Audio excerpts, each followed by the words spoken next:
Minron Soma Kalom Kop Mai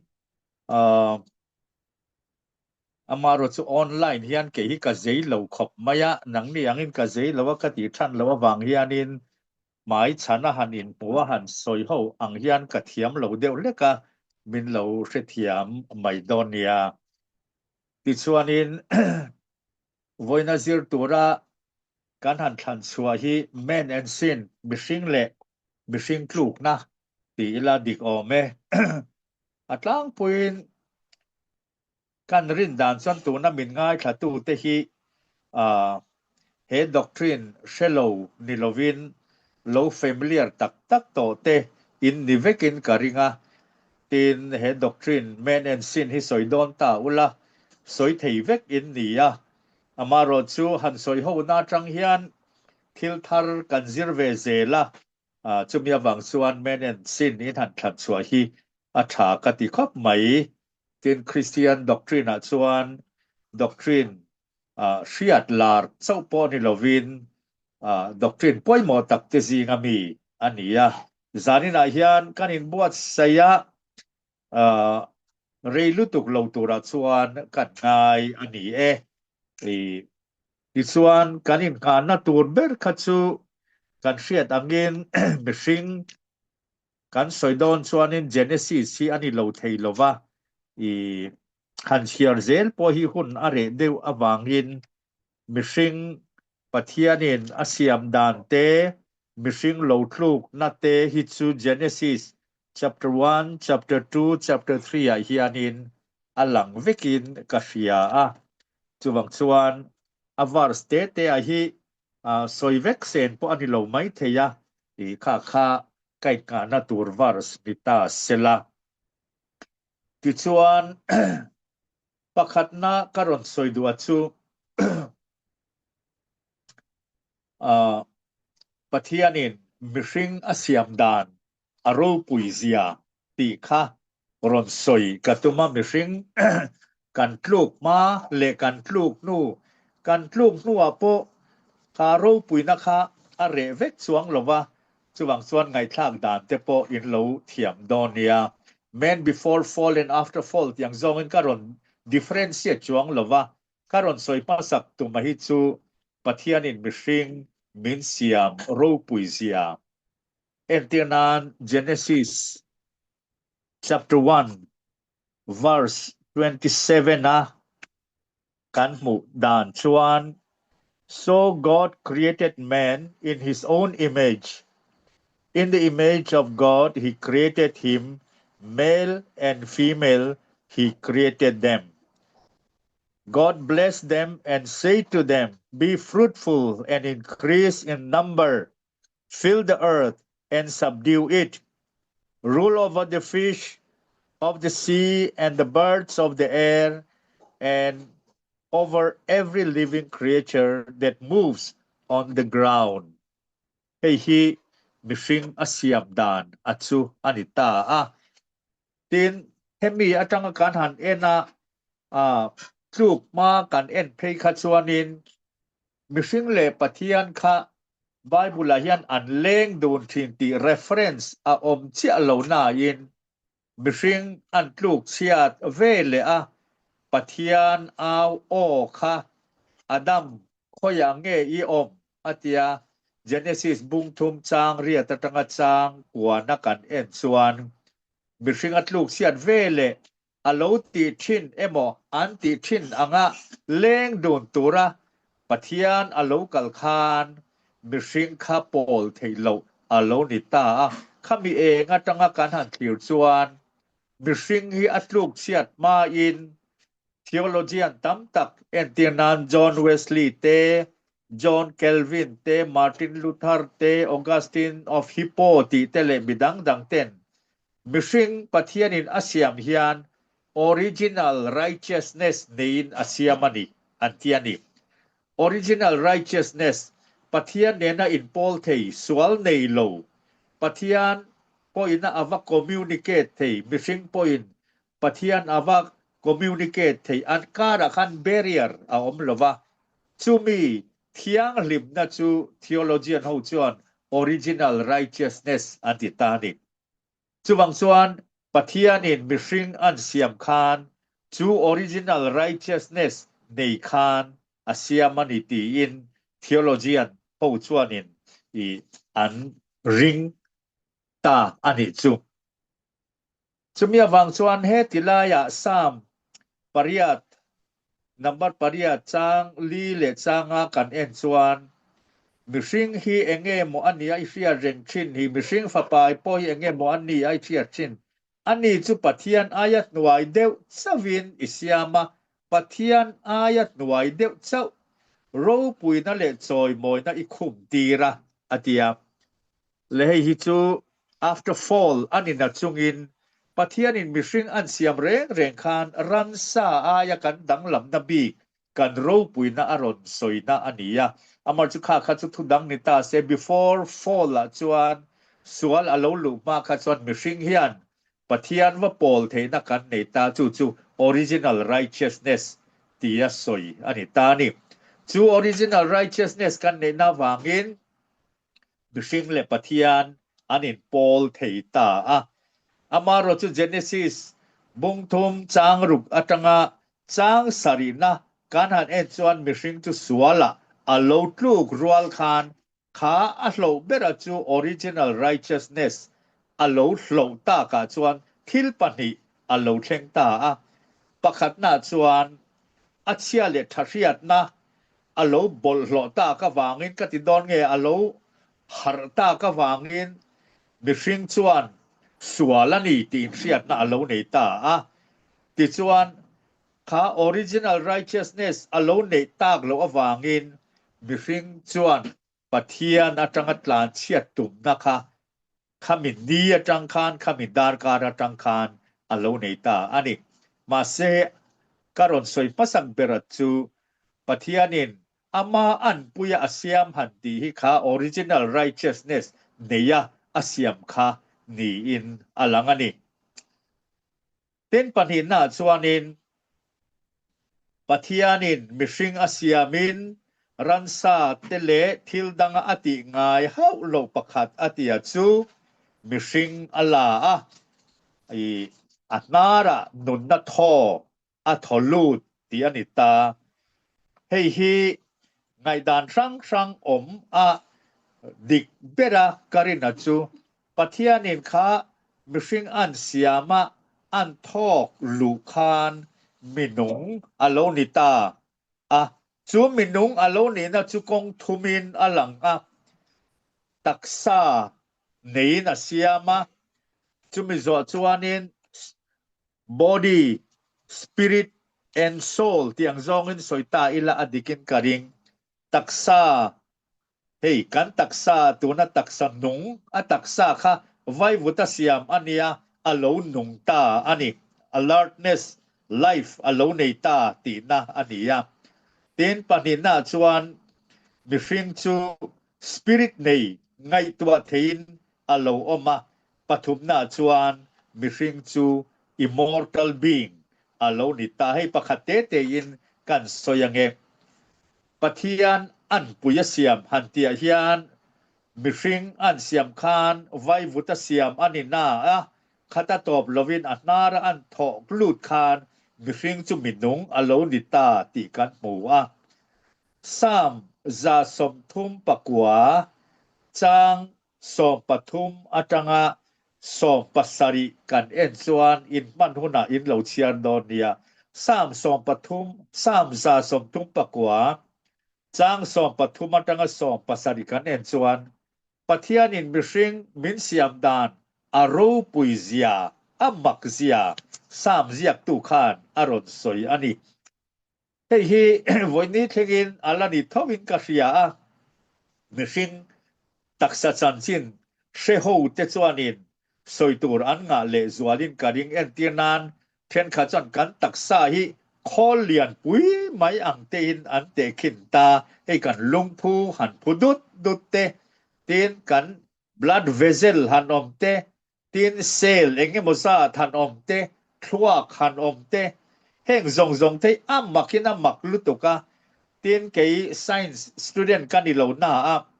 มักเวมักเรียจุ science เสียหูกันโซเฮียนิน ให้มีเกมาเนี่ยเฮียน DNA เอมอ fingerprint เอมอ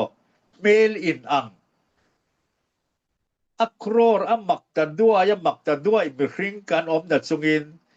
identical twin sa po hianin fingerprint emo DNA exact hi chu a love antian sign sin pathian them thiam zia hi mishing mail in ang pakhat ma kan lova tin DNA in ang exact antian identical twin sa po in ang chia za in ang thei chuang love antiaข้างตงหันชีหันเอ็นคานปะเทียนี่นะมิริงมินเซียมดานอารปุยเซียอมักเซียสุดตงที่เราหลังจู each person is very unique มิตินฮีกันรูอินกันรูปุยนี่ปะเทียนมินเซียมดานฮีอารปุยนี่สามเสียกตุนอสยังคานกันตักษาอเซียมดานฮีอารปุยมันนิติค่ะกันเสียตงายะดิจวนซาอมtakin minsiam kan taksahi zaom takin minsiam ama an pui hanti khanin kan kutle ke lampang soi ai main ama kut suak kan ni awanga zaom taka minsiam nahi pathianin aron soi tumnin ka ria kan taksa ahlujia kan mu ani ama ero chu ti rual chuan ecclesiastes kan en chuan bungthum chang som pakwa a tanga somni kan en chuan for what happens to the children of the beast is the same as one dies the others all go to the same place all are from the dust and to dust all return katiang ro pui takamin siam ani na chungin ran sa tenena in zom na kan nei chu tluk nu awang ani ang chu kan thi na hi anita natural law noi pakhata kan lo ve ta vek ani khairo khachu thluk na in aron kentel pakhat anita ti chuan new testament concept atanga kan enero chuan sa khodang tele hemi greek sa khwate hinduism te po ani theyanga tin sa khodang dang te aya hemi kan theology of man ina minzir tira chu exaltation of human body thutlung thara pheichuanin kan ria to angin kan taksa hi pathian tharau ina aron chen chil ron chen chil thei khopa hlu le ro pui le krista thisena wanga thiang lim angin aron soya korin thon khat bungruk korin thon khat bungruk chang kwa kan en peichuan in taksa chu pathian temple tharau thiang lim chen chil na temple asin tin kan taksaru puina kha aron soilek ke ti chuanin rom bung khat bung som pani chang khat chang di kan en chuan submit your bodies as living sacrifice pathian hianin kan taksa hi living sacrifice ama instrument atana man du khopin he taksa hi aron soitani chuwang chuanin men kan hanti khan tluk ma le tluk nu kan differentiate san chuang lova karon soitum bera chu pathianin mihring an siam khan thil tum nei na siama chu a thil tuma chu tluk na lo om to ma se krista thisen awang khan aron restore le ta voina kan taksa mihring taksa te chu pathian man tla tharau thiang lim chen chil tla khopin aron soitani ama ero chu taksa chu mihring hian adu chuan a misuse thei tho ti ero chu kan hriat theu ani kha chuwang chuanin pathianin original righteousness tein mihring asiama tin mihring vai vutatanga an siam khan atnara atholu ta chi chuan mihring chu living being alone ni ta chu living being ti omzia chu mihring chu taksa real ru tharau nein aro siam ta tuna khan taksa chungchang ka soitani ti chuan taksa anei chau poni lovin spirit anei ta spirit hanti hi chuan ngai tuana ability to understand truth to discern right and wrong hei hi athil siam dang zong te aya kan dang lamna lian bera chu rationality kan nei ta ni chumia wangchon sam somthum pani chang kwa kan en chuan ngai tua na nei lo sakor emo sabeng tung angin om su ngai tua na nei pathianin mihring kha min siama evile adama asiam po khan khami rationality spirit nei khan asiama chumi rationality in a kentel su freedom ability to choose what is right and ability to misuse the freedom God has given to them Genesis bung ni chang som pasari kan en chuanin Genesis bung ni chang som pasaria chuanin but you must not eat from the tree of the knowledge of good and evil for when you eat of it you will surely die kami free will min pe ka kha God's image ke mania om mishing ama an puya asiam atia chu ni in alangtani chuwang chon chia le thasiat na an neya ran sa te ne na kan dang lamna chu ta chuan alian ta le a tin du than na min peta a pathian kha pathian engkim ti theyan ni chen kha ti dan zota engkim ti theyan ni sia engatinge pathianin sual anti don lai khan evin thei alam don lai khan hei ke ni chu ni ta in la kan fa ten thil sual anti donin khe ti su kha thalo kan tia tin chu mishing kan inen kol da na nia pathian khan engatinge fereng sia aron dan mai lo engatinge aron hau mai lo ti ten zona te om thi na ma se heta achan na chu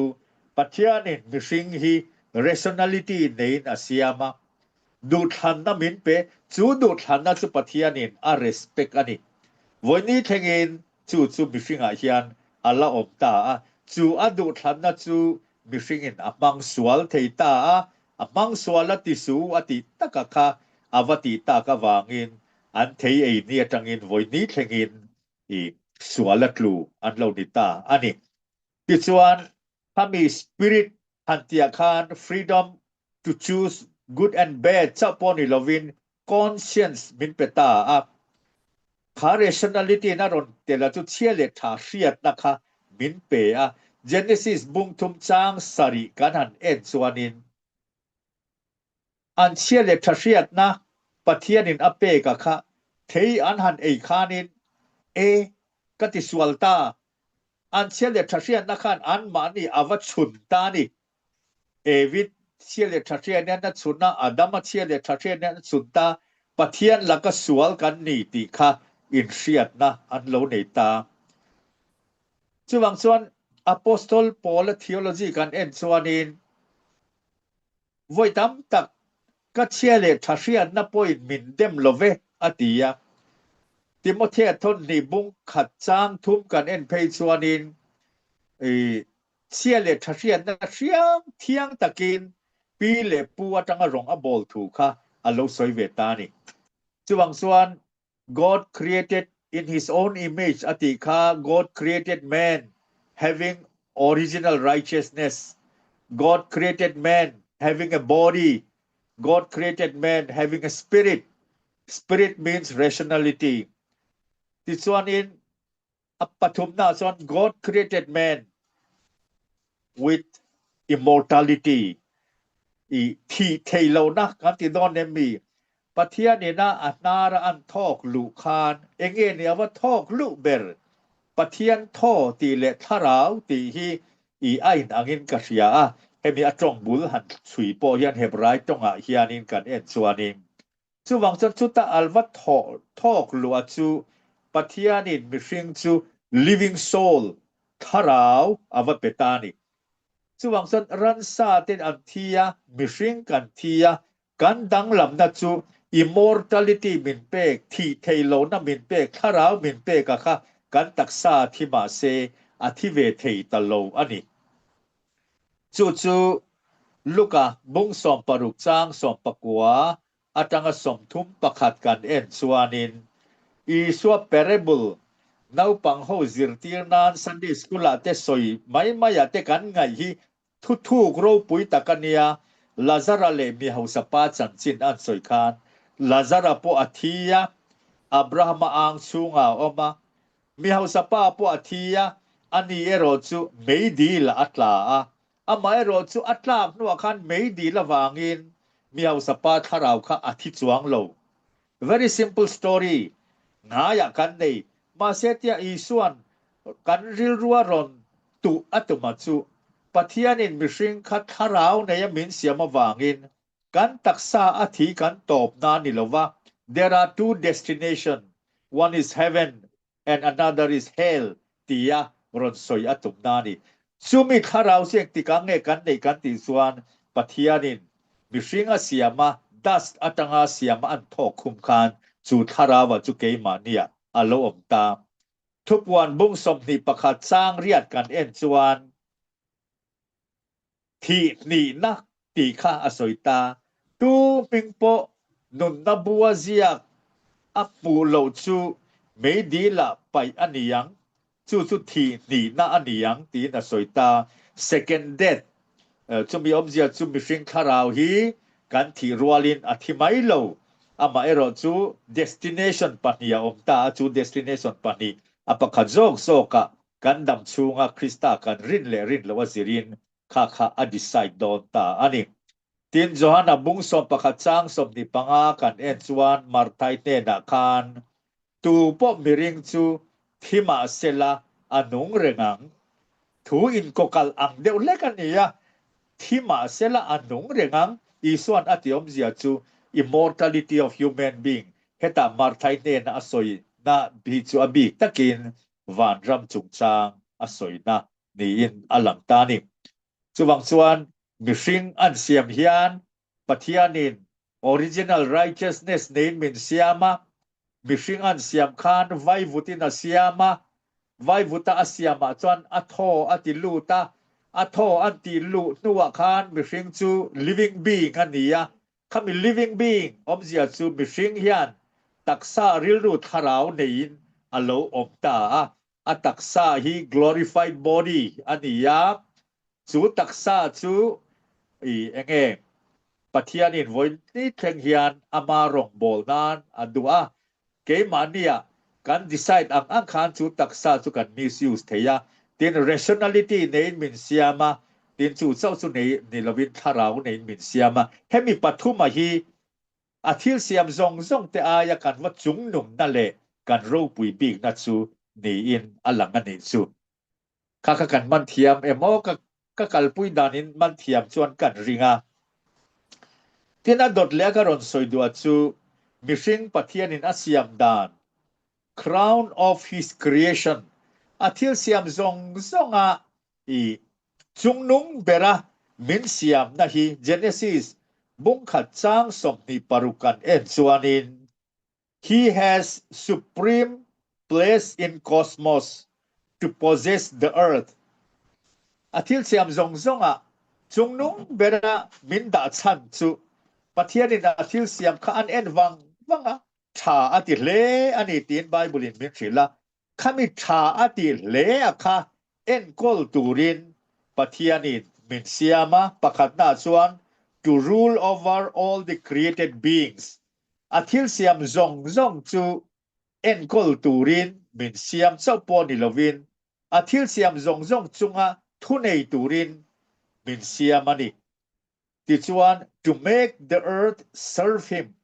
lei asiama khami lei asiama khan mishing kha aron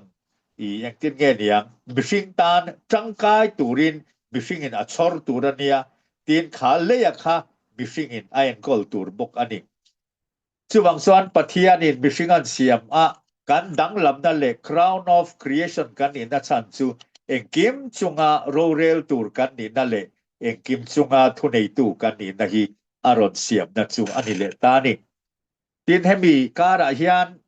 han soile ka du chu pathianin mishing a siam hian mi pa chawin a siam lova peichia mi pa le peichia a siam tani hey mizo context kan en chuan tun ma chuan peichia zu mu niam deuh hlek na ke mani culture o ma ke mani chaponi lovin Indian society pon sang ale tribal culture le western culture potun ma chuan ani ve thowa creation atanga kan han thlir chuan mi pa le peichia asiam na chan chu mi pa ang bokin peichia kha pathianin athil ti tum ti hlotling turin amang thei equal status ni na in ang kan function dan ero chu a inang lo mai thei amar chu pathian ma kan din dan pathian ma kan ni na pathian ma kan hlut na hi i ain ang tlanga chuwang chan pola phei chuan krista a chuan mi pa meichia a omlo boy le pu a omlo all are equal before god atita creation atanga kan han thlir hian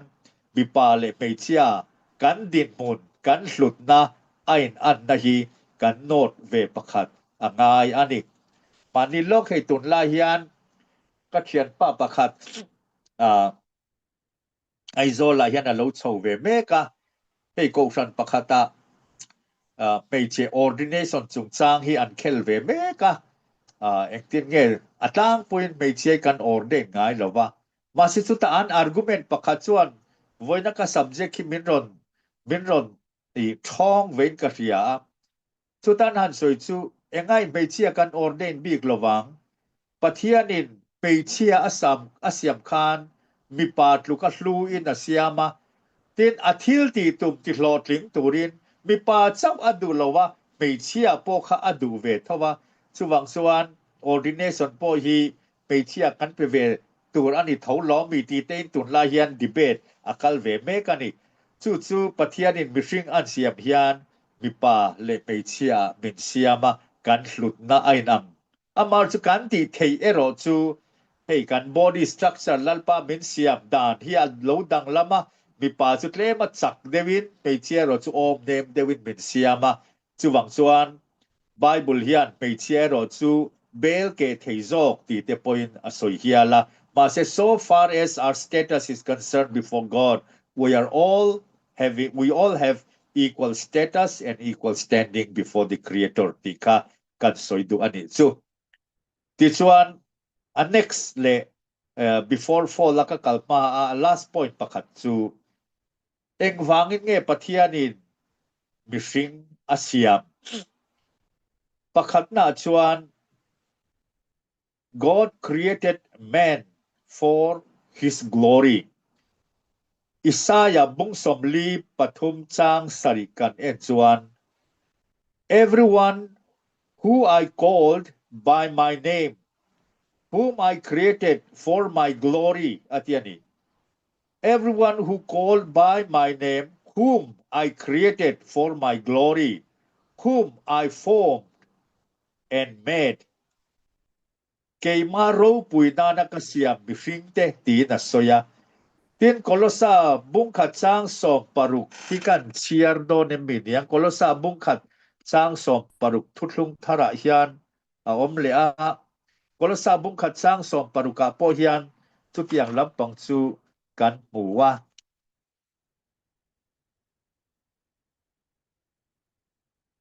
for by him all things were created things in heaven and on earth visible invisible whether thrones or powers or rulers or authorities all things were created by him and for him tin asoileta revelation 4:11 apo kan putani chuwang son pathian hian mihring an siam hianin ama nena fellowship nei turin min siama ama nena leng du turin min siam ani ti kha achianga chumi rual chuan ama tiro puitu atana asiam bi hei thil siam te chuan sama pokan muan ye wante te arsi te athil siam te pathian ro puinan tilang atina chungin pathian ro puina tilang tu ber atana pathianin asiam bi achu bihring hi kan ni ti kha voin hian kan fiat angai ani ama ero chu bihring chu athil tu ma chu sual na awangin ti bolloin alo omta a engemo chen chu pathianin mishinga hianin athil tu makha aron fail na chan chu pathian lam ni lovin mishing sual na awangin mishing in chu pathian ati ro pui na chu ati tumangin ati thelo na chan chu mishing sual na awang ani ti kan ria chu mishing asiam chan the doctrine of man zanina karon soi thei chu ani tani chu kan recap le nga God created man in his own image ti kha Genesis 1:27 te 2:7 te kan puta ama image asiam ti omzia chu pakhat na chuan God created man having original righteousness panina chuan God created man having tripartite nature that means having three natures in him body spirit and soul ti chuan apathum na chuan God created man to be the crown of creation which means God gave man a responsibility to be the caretaker of all he created whether things on earth or under the earth and God had given him responsibility to look after everything that he had created จุมีไม่บากาจวนมีปาเลไปเชียอาเซียมนะชันจูโลอินขาปุงเราคติไลคจวนอาดัมมาเลวิเจ้าคันนี้โคเวลเลียนเราปุยเสียจูวังจวนโลอินขารงเราปุยนุปุยปัสลาอินในตุรินมินเสียมันนี่นิสิตาคันกัสกิมเดียวเล็กกะโลขมีอาทิลเสียมซีงาคันอินในค่ะอารมณ์อมตาจูวังจวน marriage is not invented by any human being or any civilization marriage is instituted by God ปะเทียนะจังอินเดนะฮิโลชัวกันนี่วางอินเดฮิกันง่ายจำไม่ตัวนี่ละว่าปะเทียนี่นะordained institution นี่ติค่ะเฮตตังเฮียนมีปาเลเปเชียอาเซียมาจังอินกับเชียอันนี้จูเตียนอันดดเลจวนปะเทียนี่มีสิ่งอาเซียมชันจูอามาติโรปุยตัวตานอามาติโรปุยนะติหลังตัวตานทิลเสียมที่อาเซียมเท่า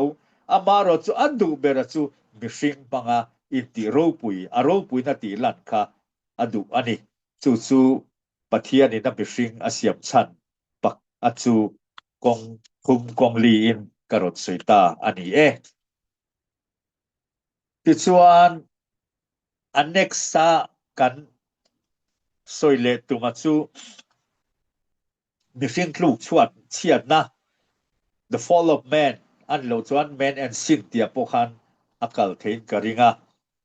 เช่นขัดชวนอินโซนับจูลมเดียวฮิกันหันอินโซตั้งกันเช็ดชันสวงหรือว่าเสตนะอโลกัลตานีเจเนซิสคานกันมุฟกินกัชยามุงทุมาคานมีสิ่งลูกเชียดนะคะดีเทลินไอเซียกะอาวาร์เสตจุการอนกอดเวกโลไม่เทียการเชียเที่ยวตอนนี้ขาทนถูกก็ส่วนสร้างเงินทนถูกเงินกันเสียเสตนาโลกาลินsnake อังคารอโลกาลาอารอนเทสอารอนเคมตาเคมดานข้ากันโลเซตอินการิงคติไลคานอาดัมมาเลเอวิเสียมินันอมนัดซุงินเอวิอามาอมไลเช่นขัดส่วนอินเฮมเมียจังเฮียนริงตูอินโปลเฮานาอปอยโมเซียริงตูอฟาลตลาฮิจูตลาเฮาฮิจูเสตนาเฮียน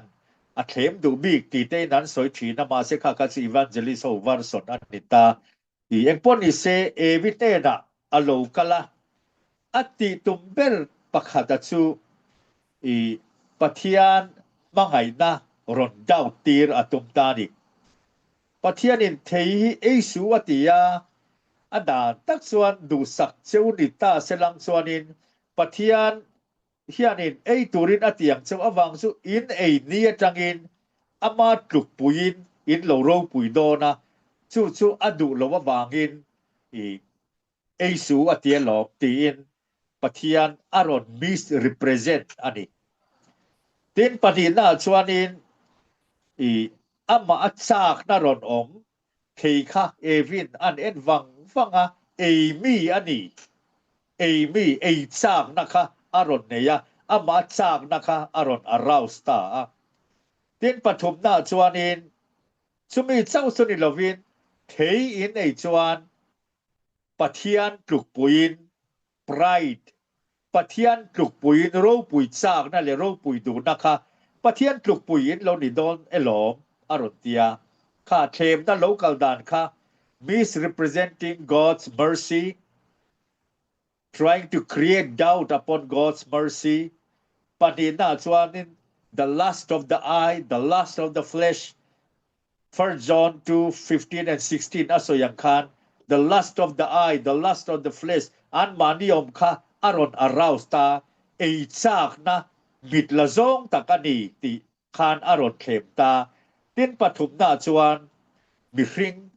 รูปุยนะโคเวลรูปุยนะมิริงอินตุเทงยันกันละดวงอินไอจวนอินรูปุยโดนหลอมตีอินอารอนเขมตาดิ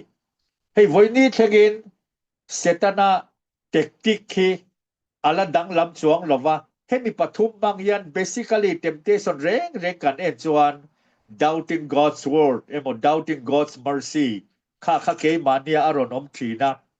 จุบิโซจวนินซากนะมิสิงอาเฮียนอโลอมตา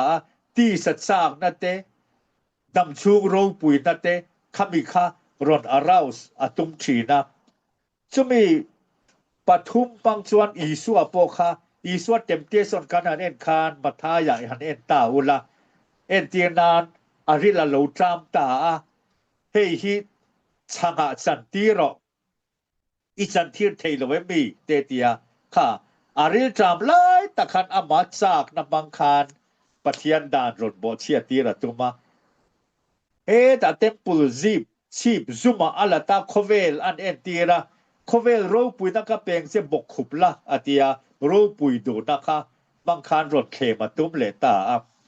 ติจวนเฮตจังอินกลัดทารอปะเทียนถูจวนอวานติดกวตีรังขัดดาวดคารอเตียตุ้มเลตาสมังสันไว้นี้แข่งเฮียน EGF member ang point EU member ang point senior citizen ang point claim na local dan a format tahi ala in ang reng ani chu men's fall atanga kan sia turnit ka sia chu kan non soi ani chu mi yawang chuan bishing chu allo tlucheta a freedom ape ka kha allo misuse sa threng chungin thil allo tiswalta ani sam kan en chuan entin nge ni kha sual ti lui na laka min chan na mangche atia heta hian conscious ape a freedom ape a amaro chu kha misuse sa suala bishing chu kan lo tluta ani ti chuan chu tia suala kan lo tluk nuwa immediate effects ten khatsu pakhat na chuan man lost the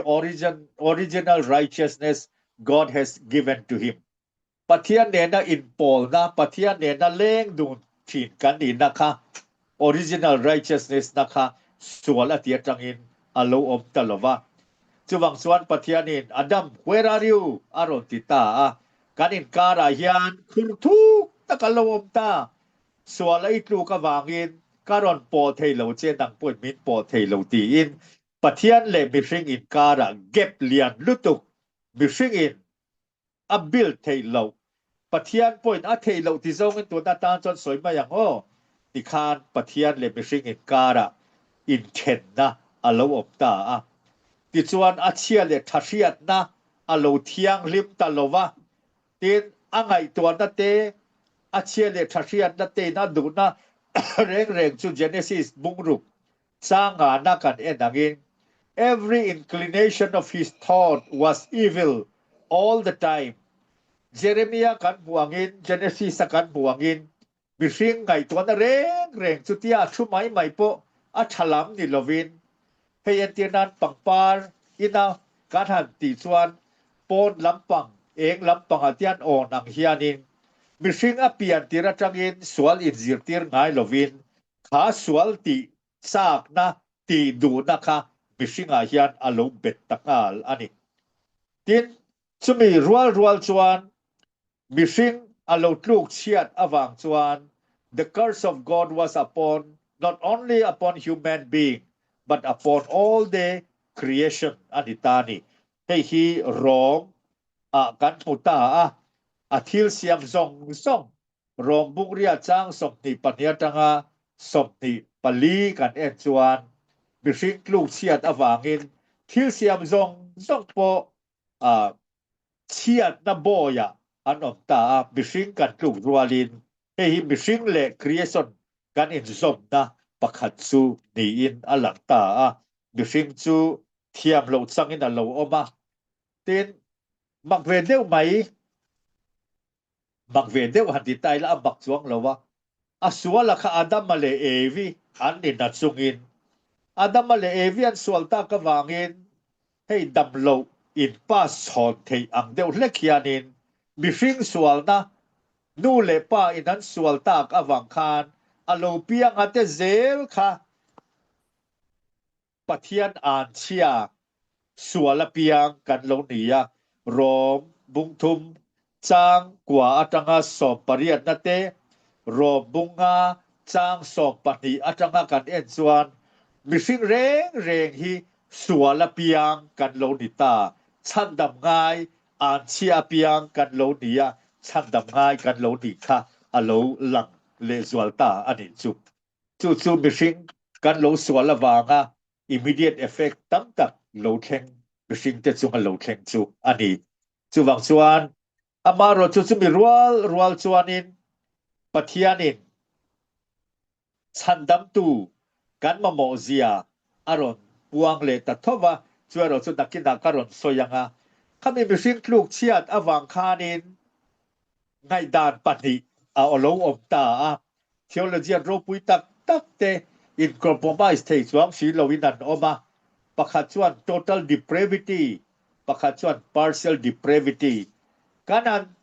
mising alo tluk chia ta ka wangin mising chu chelai le deran nita tiang zonga ngai total depravity an omta mising in pathian apan thelo angai to na zong te po pathian pan the na anei to lo chelai le der tia ngai ten oma tin partial depravity armanism hian partial depravity an soya entirnan tui kalata glasa tui phim takala ti chuanin ka kutin enge lei kala kha tui phi ma khan lei bal tak mai kan thak tak karani second relo te chon tui phim ma kha alo nu ta vek maya in tlak lo alo ni ta amar chu tui hi hei science one H2O in ti ta lei an tlaka abalta ka wangin H2O ani na ka aslo chuang lova ma se in tlak ta lova midang aslui tlak ta lova apan tlak ta lo ang hi ani ti hi partial depravity hovina an rin dana ni ke po partial depravity ring tu te zinga chon kom ta ni chuang san bising kan an tluk ta ka wangin lak thak lo chelai le der ni lovin pathian image ke maniang om kha distorted ta ni chelai le der ti na ni lovin pathian image ka ke mania om reng amar chu swalin aron influence ta pathian kan ngai ta tin swalin na aron ti lian ber pakhat chu kan swala tangin pathian le ke mani in kara khan gap lian tak alo om wangin ke mani le ke mani kan in chan suak theilova chan dam tu kan ngai ta ani chu wang son bising alo tluk sia ta wangin image of God ala neya thil ti theina ala neya ngai tua theina ala nei thawa hey civilization ro pui tak Greek civilization te Chinese civilization te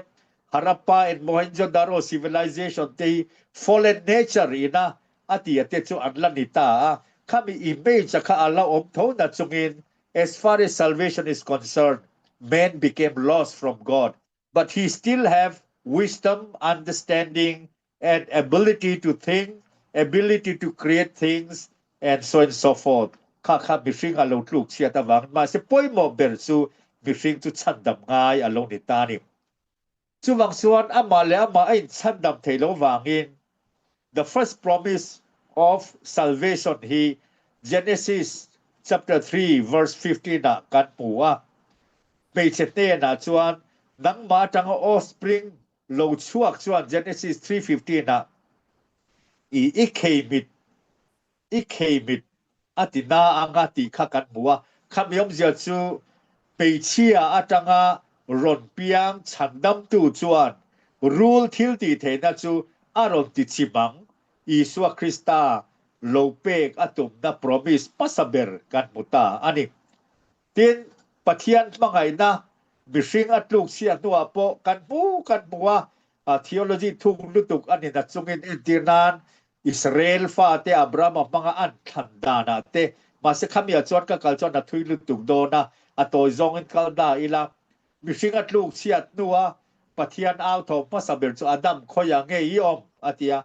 Isua khovela local nuwa aron soi pasaber luka bungso panga chang so pakata tanga thum khat kan en chuan thon thuanga kan lo ngai thak fa patlan bo a bo ta ani ama du than na nge na bo pathian chu apa chuan bo turin na du lo ma se adu than na in a chuak ta a chuan tu khan pa kha pathian Isua aron picture dana chuan ni tinapa chuan afapa lo ho tur angai tua a lo ho da tur lama avathir thina jing tin tlai tin avachuak thin yearning father pathian chu min pangai tu min khalel tu kan kirle tin khamia khan fapatlan bo kanan en chuan ama when he came to his sense tiania ama ai sia chuan pa lama a local ta ti chuan pa in alo embrace ta chuwang chuan bishing atluk siat nuwa hian pathian ril ruwa chuan pangai na in ama kan pan theile na turin min thlir rek ani ti chuan atopa athil tia chu afapa mal nei chut min pe a John bung thum chang so parukan en chuan pathian in khove la pangai ema chu ti chuan afapa mal nei chut na pe ama chu tu po aringa piang chu original righteousness and law sa chu apekir le do ti na ani chuwang chuan mishing chu pathian Isua Krista arin ma lo chuan kha sual na tlu chia ina oma pathian pom tla kan ni lova Isua Krista lalle chandam tua apom nia tangin kha righteousness pathian ne na in pole theina sual ngai dam na chu alo chang ta thina ni ti kha zanina kasoi thei chu ni mai ta sela ti kha ni mai ro se o kan in put thei si lawak klemin ke tan sona harsa ka ti thina eng poni se khati zong khanita se lalpana thu kan han soita te kha malmin sob sakro se amen Amen. Thank you, Uncle. Angai nong khop mai ka lo kham lo lu tu ka tuna chuanin for the session kan nei lokanga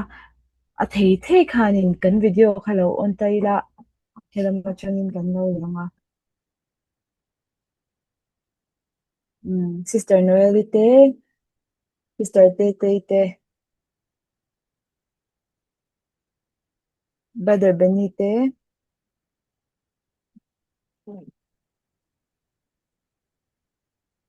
lo lang sub le kan la don ya la on no brother zate on them Sister Doatite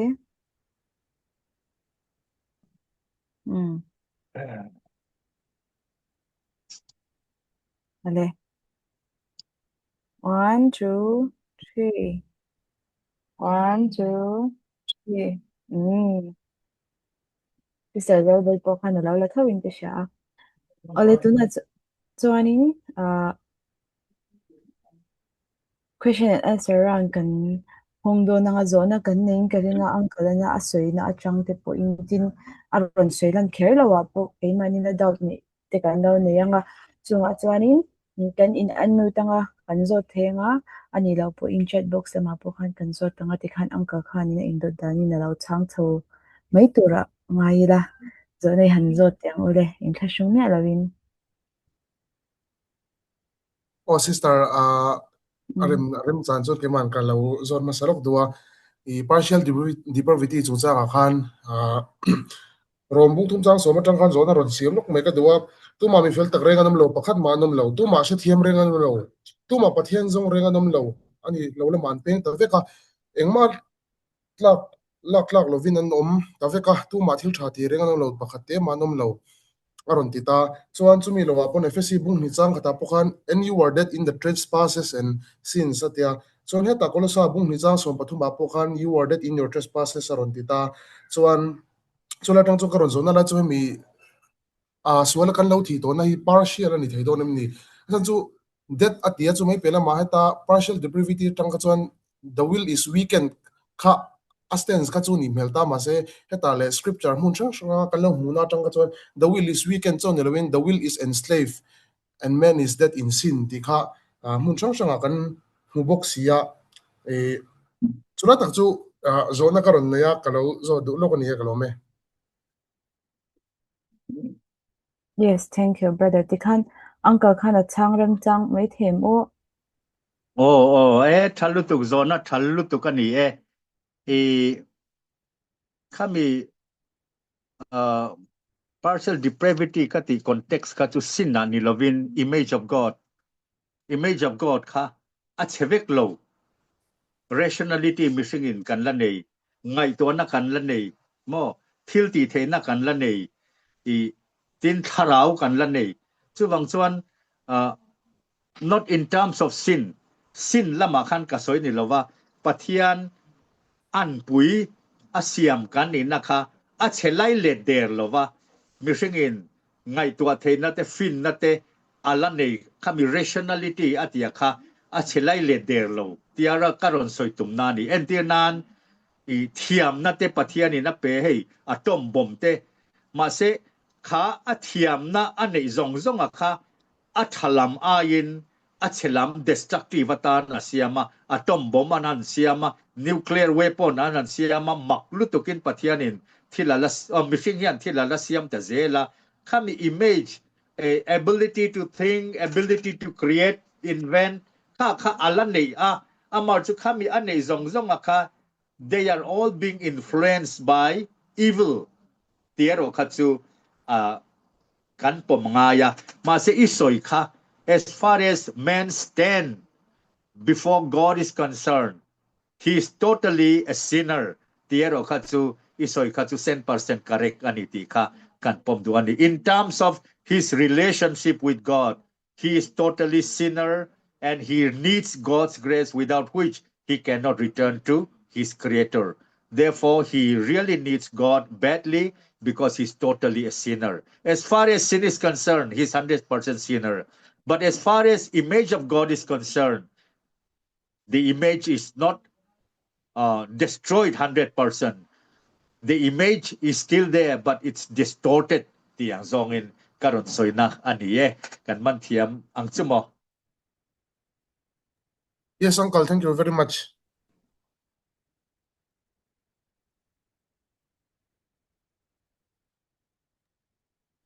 le in zol zel te ang uwi dang khan zo na kan nem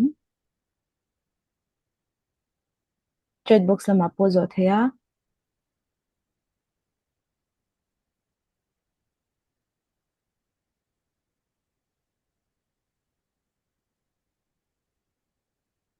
ngai nong le be uncle pakat kan lo jot de lo khanga ami complementarianism le egalitarianism lam de kan ko joy ko mi ka he doctrine he ni til lo ko tri thuk le mai kha mai to na min nei pi rin ka se ami doctrine of man and sin to ko fan complementarianism egalitarianism sin ko lo ko mai fa lo ne lo ri ho mai ni ti le ta kan instrument do mai no mai ya fakat kan an jodu chu complementarianism hi any ho hin kan pom sum jom zeldon ne mizoram hin tin ni nangma riru wa ne ikha nang mga idan egalitarianism lamde yon dewa le ko han te po hian an on tai la te kan oi yan kan en do tani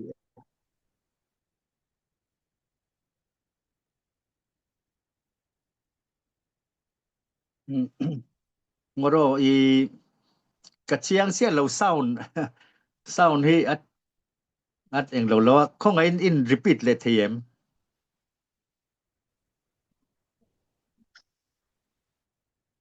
hello chiang ka tong hello oh hello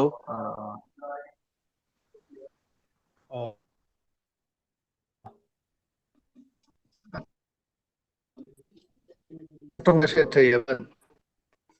oh ti Hello? chiang oh hello ka tong se te oh ka sia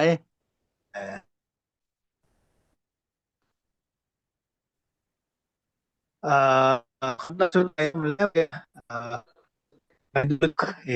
ka zona egalism le complementarianism la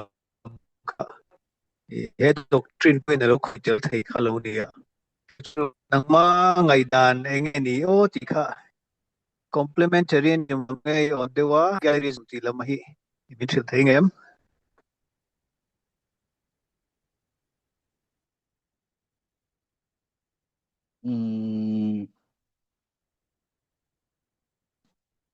legalism itemi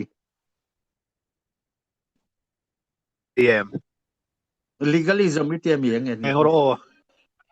nilo complementarianism kame me sia le pa intlukla na til lampang khamo na de china ron sai zo me chia le mi pa egalitarianism kame sia ri pa intlukla na kamo pastor te po me sia ni ve the lo oh khala kan nang ma ngai thai a sensitive du riau maya as far as status or standing before God is concerned, we are all equal. Kakatsukan pomvekin karinga pola poin mipa meichia Krista chona omlo atia meichia po pathianin min mang mipa po pathianin min mang mase pathianin min han siam dan sim ma hiให้กัน body structure เตกันไงตัวนะเตกัน form ซิมhi ai ang talovaniไม่เชียสุนาวไปตูรินมินเสียมตาติจวนกัน body structure เตโปกันโนเดวีกบางอินโปละเพจวน breakable vessel ตีอินอโลสอยตาปะเทียนินมีป่าโฮเนนะปะสะโลเนนะนุปุยเตปังไงรู้ดวดรู้เกเทอังอินดมรู้ติยาจวังสนข้างคอนเท็กซ์สังการหันเอ็นเฮียนินเตมชวนมินเสียมดานซิม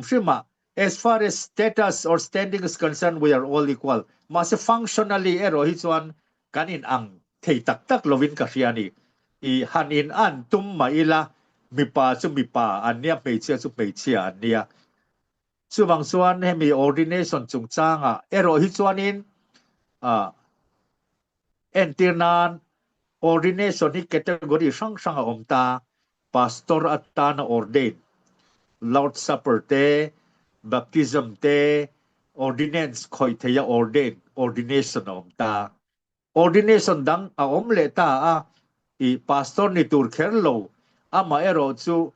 mi full time local chuan ordain ani chuan he is recognized by his church as a leader pastor kherlova as an administrator poni mai theya awang chu Christian circle la hian abikin zoram pon kan kalpe chuan ordain lo kha undifferentiate na sa ma missionary turte point ordain ani lo chuan tia thil ti thailon limited tam takan petrina chuwang chuan ko sana zir anin ka ria chuwang chuan pathianin min siam dan han en hi chuanin mis zote po kan lo enlighten chau ve zela rong bol na lo sang ve zela pechia pastor kherlo watan po an ordain duan hi chuanin อัฐากติเวทงมันกะเสียกัน equal statusหันrealize นานเตปออัทุลินกะเสียอามาซูกัน context cultural context เลกันให้ world view context azir ni po ni mai thei western a chuan it's okay me che ordain pastor po an om ma se mizo context a hi chuanin mi pui hi kan la in pm in peilovem ti te po hi zona a om ve thowin ka ria ma se khami ti awangin pol che ordain hi a thei luwe tiang zong son ke son ka ngai ran chuang lo. Thank you, Uncle.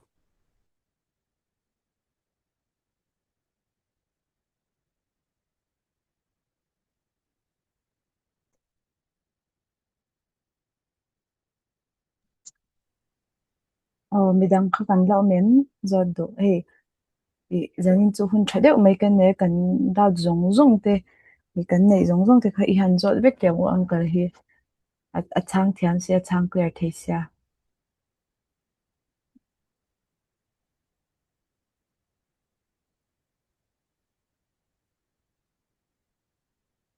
zot do kan lau mem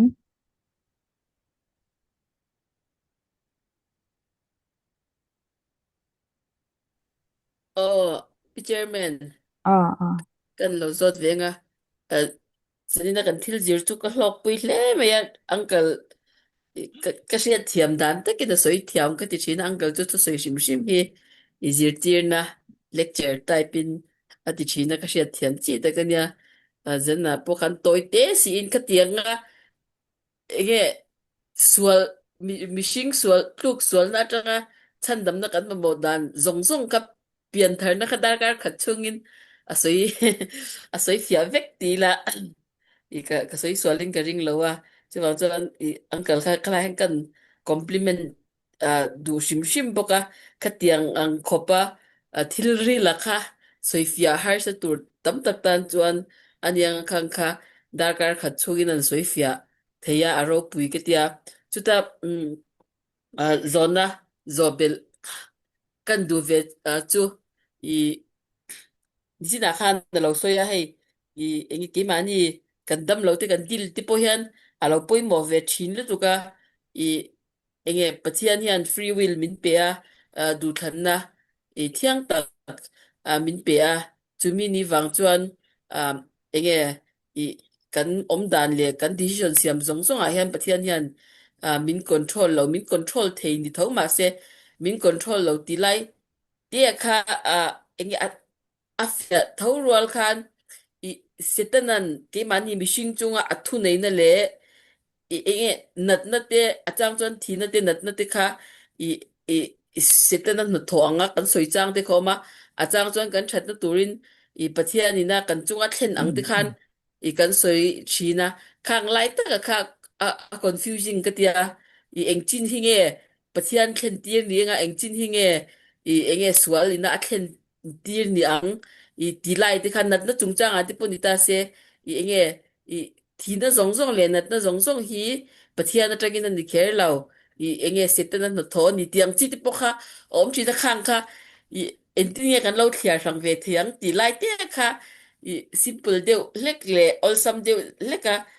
enge lo sia thiam dan tur ti om takin ti in zona kan zobel ni klome zona poi mo tak very timely question ania maro chu kachang thiam ange mo chan kan tum ange missing hian rational being kan ni awangin pathian nei po nei lo po kan du than na hi alian ta entirnan pathian nei lo te chu thudang ngai ta ilamo christian lo ho le chandam na la chang lo ho chu a san pa ngai ta ila ma se iswa nei mi piang thar kan ni nuwa po hian engkim hi pathian ti vek ani chuan karing san lem lo wa entirnan tu emo zuwa lo ina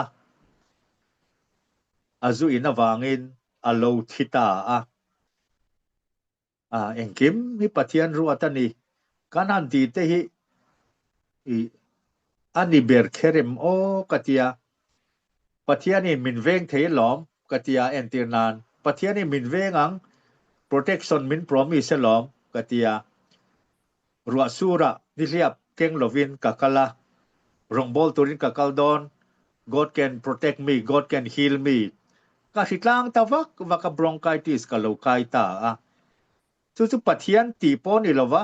เสตนาตีปอนี่ลวะเกยมาตีอนิตาสุวังส่วนนัดนาเองโมซาที่สุเกยมานี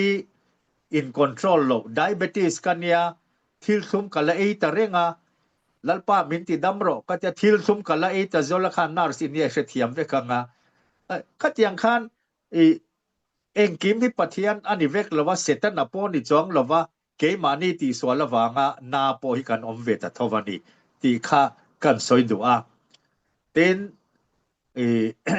ข้ามีหมอพูรนะคะตักษามินเปกตัววางิน take care of the body I have given you your body is the temple of God มินเตียข้าข้า body ข้าเอ็นกอลดานะซิรคานอาชิเซลินอาชิเซลโลเทตานีอินละนิงเอ็มระวังจุมเกยปอยเตนัน70 plus กันเนี่ยกันเราอุปตัวละมาเซกติเวปะคัตซู evening walk ฮิกติเวตานี่มอ I want to keep my body healthy ข้าก็หมอพูรนานิเวตา70 plus กันนี่เตียมุเรงตาอิละ diabetes เตปอเองมกันนะเท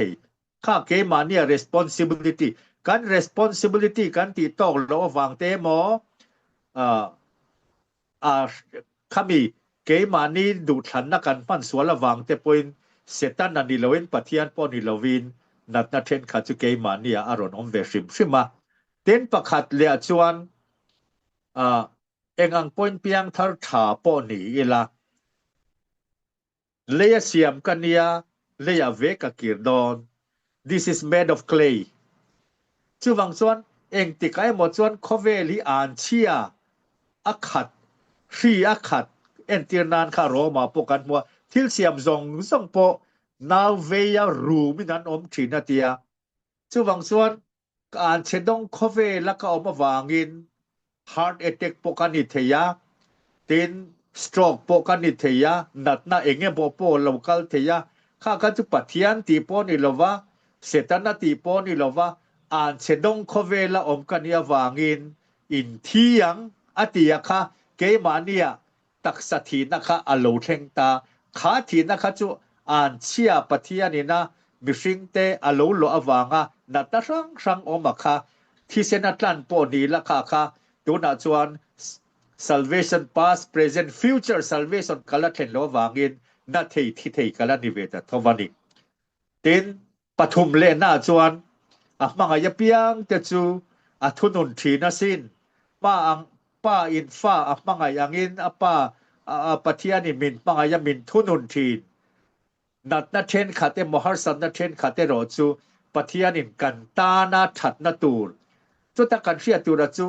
ปะเทียนมังไอตูเตตานจวนเตียนียปะเทียนมังไอโลตูเตตานจวนตีนาปอนี่ลวะ nominal Christian ตานเตียนี่ลวะปะเทียนมังไอตูเตตานเตียนียปะเทียนกันมังไออันนี้จวนปะเทียนินกันตานาถัดตูรังอินกันสุงอาเฮียนอาจางอิน hardship เต trial เตปอฮีเอตินันจอบันดุนกัน end point จูอันนี้เวตะทว่าขัดยังข้าอโลเทงเวตะทวอันนี้จูปะเทียนินนะมินปังยาวางอิน in order to sanctify me อันนี้เวทวติข้าอปฐุมนากันสวยเวดูชิมอันนี้จูเต็นทิลอมเลเทียจูมานีขยามกกะเสียนาคานกันตุระกันเซ็งที่เฮียอมเวตานี่กาลาเตียคานกันมัวมีนอตุอเปียงอเซงังเตียนี่ดาวิดานุนาโปคานกันเอนะอตุระอเซงวางินดาวิดา history คัจอินเสียตะค่ะริงตูกันนี่นัวโปเฮียนค่า disobedience กันนี่ส่วนกันตุระกันเซ็งเวหุนที่ปะเทียนส่วนอภัลเวทินอเปียกันตัวเปียงกันเซ็งทินตีค่ะเต็นเนียเดียโบลาออกมาอันนี้ส่วนการตักษาเตหารสันนาครั้งเตปอมิรอนเคลนเทียมาสเกยการินเวดานาส่วน I have the Holy Spirit I'm being cleansed by the blood of Christ เสตันเฮียนก็ตักษาเฮียนทัวรอนเนเทการิงละวันนี้จู min ron khoyani point jaba angkhan with the permission of God khamyani lo kha chuan ring tu kania we are protected nang mania oma chu he khove lo omain aro puizok the one who is in you is stronger than the one who is in the world tiania pathian ven him na kan changa ma se min ron ti thai thei min ron claim thei a khoi tak tak e ro chu tharau ke mania oma hian min veng ani lalpa wang tir covid min veng ani amaro chu ring lo mi kan ni chani mission fi la te ka kala chuta tut ma karin ngai la wa chu entinan doi mangte nan in doi an in doi hlum theya an in doi pum na ve theita sual na toi enge mo chen chu aron om ve thei I setanan minon attack ve thei tho ma se thuaron nei tak tak lo because the Holy Spirit is within me ti khani ve ta ti ang zongin thui dewin kan ron chang se ni chu ka soi dan lu tung e ka se lo le ka chang che mo I zon na kha ka chang nual nil nual chon ka ria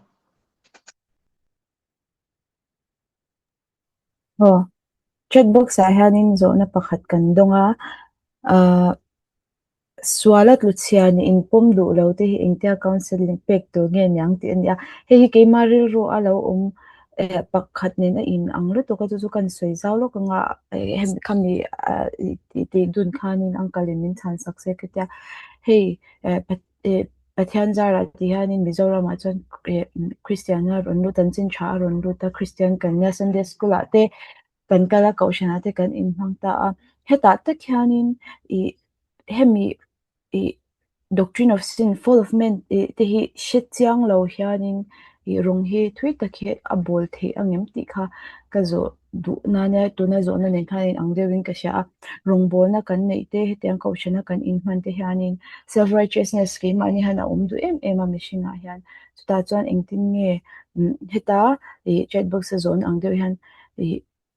UESI angzong pon no ni ta se engtin nge ni in pom du lo self righteousness lo nei te ka engtin nge counseling pek tu nyang ti kha zo na ni zanina ron attend tu atang te khan chan chang theyan obzo karing tlat mai kha meril te nangma soidan nangma po khan chang the nualin karinga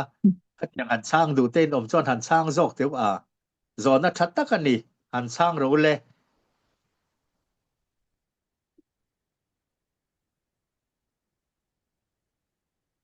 hang taken amen brother Mark te brother Mark ka khan an chang ro se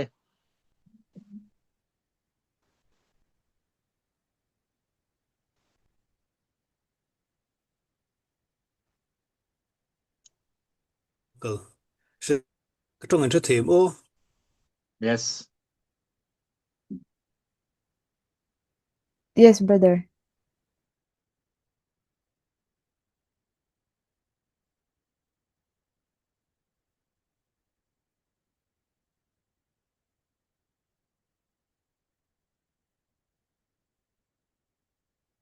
oh hello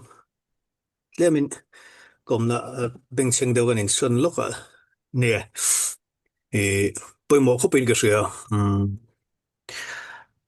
kun tam taka hi chuan le tam zo ka hi chuan karil ro lo tla hi chu mishing hi tharau chiang lim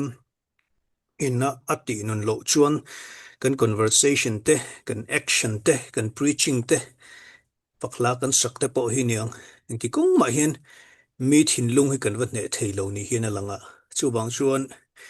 hetiang mi buddhism mo hindu mo ring atheism mo te po lo ni se tin chu mi mai pe lama aminga christian in chal rong bol tu ni si ma se mani shul da pom du mi lo te po sunday school ju ti tu te po nyang a ko ran upar thleng te po na ni thei ome tiang hi chu real road trong traya tharau chiang limina kan thu soi mang kan counseling manga an thin lung ati vara ati nem theina tura real ru trong try puina ne na engage chi ni mai hin ka ria ke baril ro chuan tap tak chu apologetics te po hi ni thowa a in nial na a in nial khan zong zong vat nial ne effect maila atop chuan an thin lung kan hmin chuan lo chuan omje kha nei le chuang lo wa chumi hmin tu tak chu tharau thiang hlim hi ni in ka ria chuwang chuan tharau thiang hlim a cheta an thin lung ati nema thin lung sak lung anga sakha ti sa nei thin lung anga siam saka an sual te an lo sensitive thine tura trong try mol chunga tharau thiang lim rely chunga kan engage chi angai ni ber hin ka ria ka bi counseling technique le in nge a step zong kha chu ka zu thiam ve che lawa counselor lar tak khan ni lem lawa engtin pon va engage la tharau thiang lim ma chuanin kan ti tur kan conversation le gospel message te solan ni na te varil mola hoisen tak chung sia compromise om chuang lawa missing bible na kan ni na min thil chiang tak pat tharau lo ma ti var lo ho khachu khatenga tharau thiang hlimina an chung na tho the na tura engage mai kha ka rel ro chona om deu ni chan thiam dan ber ni chu thank you Yes, thank you, brother. Zona kan nei lom vak dollarin ka sha zaina han alo me sister Melin thanin aron soi angkhan uncle hanin asoi thlam kha topa zanina doctrine of men and sin kan je don pan kan je ro committee na khanin uncle hi aron dang ha sabera chan kan bia ani alo rem le thap boka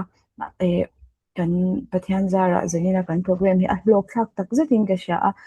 ke ma tak po in ka lok pui ma thami mi pale me cha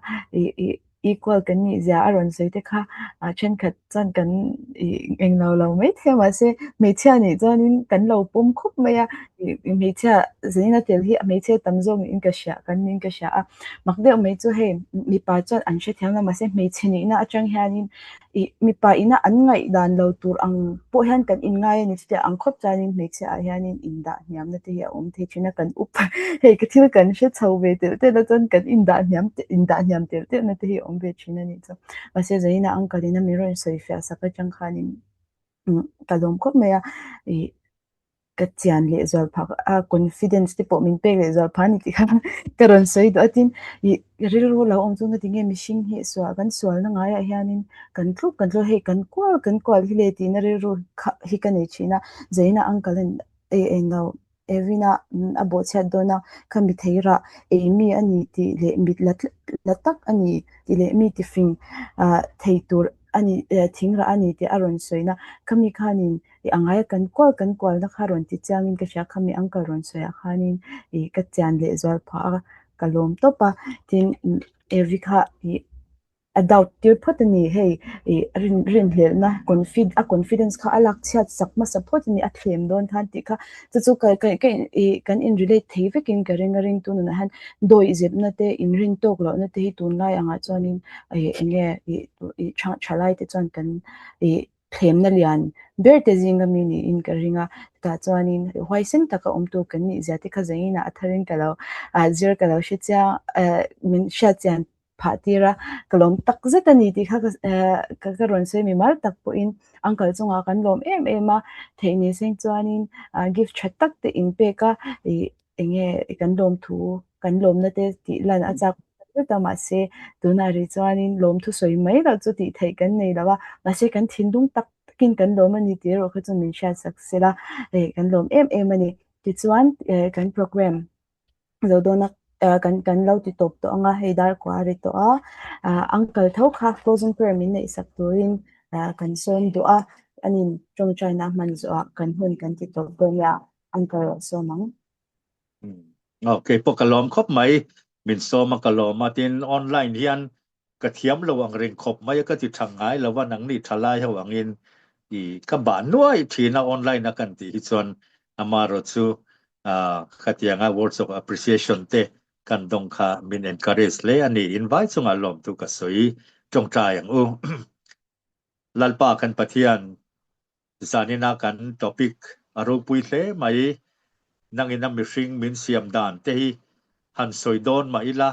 mishing trong chuan kan soi fia tak thei lo mangai takai siam te kan ni kan tluk chiat nu point i mangai na chulalpa kan chunga ala omreng chumia wang chuan chatua na nun na kan nei nan i fapa Isua Krista min pe nang ma nen voinia hian kan lo in po the na chan chu eng dang wang ani lo mangai tu mangai na top lawa min mangai tu lalpa pathian kan nei chewangin ani chuwang chuan itlan to te kan ni awangin ke yangai thatu atam zok te chu thalai an ni ya malam hun thui takla nei resourceful tak te an ni khovela po thiam na ipek te an ni ya hrisel na ipek te ni zanena tlinglo takakan soitak te kha nangini mangduang ti hriain khang teaching ka pek tak te pokai kuta karon thlana chuti rual chon angai thatu te zong hi nangin lalpa mal minron sop thar le la kan thatlai hun te hi itana kan pan se nan zanena ithu thiang lim kan siar tak te kha min phun nge tu min so nge tu le min chau tu alo ni nan imal som na kanon di le itu na hian kanin thlatlom hle mai then sia ha lama te a then mun sang a te om mai la khongai na lal thut pha pa chon lalpa kan lo ku tlang ani nangin mal min som theula tuli tiangin hetiang a rong bol nei kan nei chun zom zel theinan a Mizoram EGF mit roi zel lang se tin I khongai na kuta imal som na dilin chandam tu Iswa Krista mengin chuk si te na kanon thlane amen Amen. Thank you, Uncle. oh invite mang Thank thau you le so much, Uncle. oh thank you Izay Hello, tu kan ya. oh words of appreciation Oh. ata Adi mang thau le Mang Sao Chau. le. Boleh. Oh, mapasau. Boleh. Mapase.